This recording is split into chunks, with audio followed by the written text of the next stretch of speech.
Bonjour, je m'appelle Julien Barret, je suis linguiste et auteur. Je consacre mon temps à l'art poétique, c'est-à-dire l'art de composer, l'art d'écrire et l'art de parler. Bonjour, je suis Raphaël Pistoresi et depuis environ un an, je dirige le service culturel de l'université Sorbonne Paris-Nord. Accueillir la résidence de Julien au sein de l'université était particulièrement intéressant à plus d'un titre. D'abord, nous sommes sur plusieurs campus, donc dans le 93, et notamment nous avons des étudiants qui parlent plusieurs langues, qui sont avec une richesse culturelle qui est très importante, et ça avait beaucoup de sens de pouvoir accueillir une résidence Babel notamment, et aussi d'en profiter pour ouvrir un nouvel atelier d'art oratoire à l'IUT de Saint-Denis, qui était le seul campus où on n'avait pas, en l'occurrence,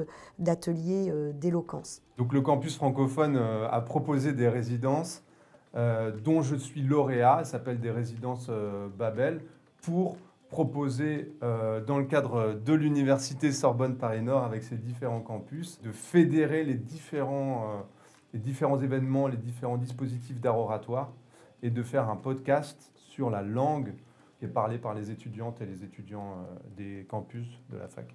Il y a deux projets. Il y en a un, comme le disait Raphaël, qui consiste à développer l'éloquence. Ce n'est pas que l'éloquence, hein, c'est l'écriture et l'éloquence. Là, je me fonde pas mal sur la rhétorique, l'art poétique et le slam qui permet d'écrire pour dire. Mais il y a plein d'autres choses, puisqu'il y a plusieurs milliers d'étudiants, d'enseignants-chercheurs. Il y a des concours d'éloquence qui sont faits chez les gens qui s'occupent du droit. Il y en a d'autres un peu partout. Et il va s'agir de fédérer tout ça pour organiser un événement, pour mettre en valeur la parole sous toutes ses formes, avec ma thèse en 180 secondes, avec les concours d'éloquence qui existent, qui sont plus sur des filières juridiques, d'autres événements de slam, par exemple. Oui, le temps fort dont j'aimerais parler, Julien l'a déjà évoqué, c'est effectivement à un moment donné d'organiser un événement qui fédère toutes les initiatives qu'ont les différents UFR, formations, IUT autour de l'éloquence et des concours d'éloquence. Donc on aimerait non pas créer encore un énième concours, mais au contraire voir comment on pourrait mettre en valeur tous ces étudiants qui s'emparent des mots, de la langue, et les rendre beaux, les rendre visibles, qui serait un peu le temps fort de l'université Paris 13 Sorbonne Paris Nord, qui relierait aussi tous les campus du 93.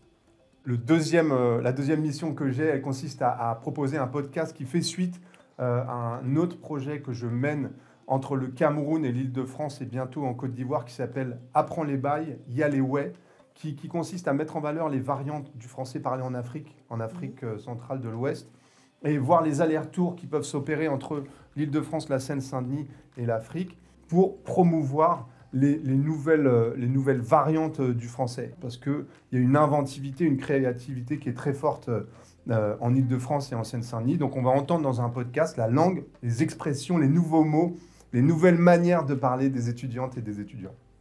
Je parle l'anglais, l'allemand, le français, mais aussi le verlan et différentes formes. J'essaye d'apprendre le nouveau français contemporain. Donc on a deux expressions que j'ai déjà dites un tout petit peu au fil de cet entretien. C'est Yalewe, ça c'est du camp franglais. Et je parle le français actuel, populaire un peu. Enfin, j'essaye de me mettre à niveau à travers tous les ateliers de lexique que je mène. Je ne parle pas encore bien camp franglais, mais je progresse.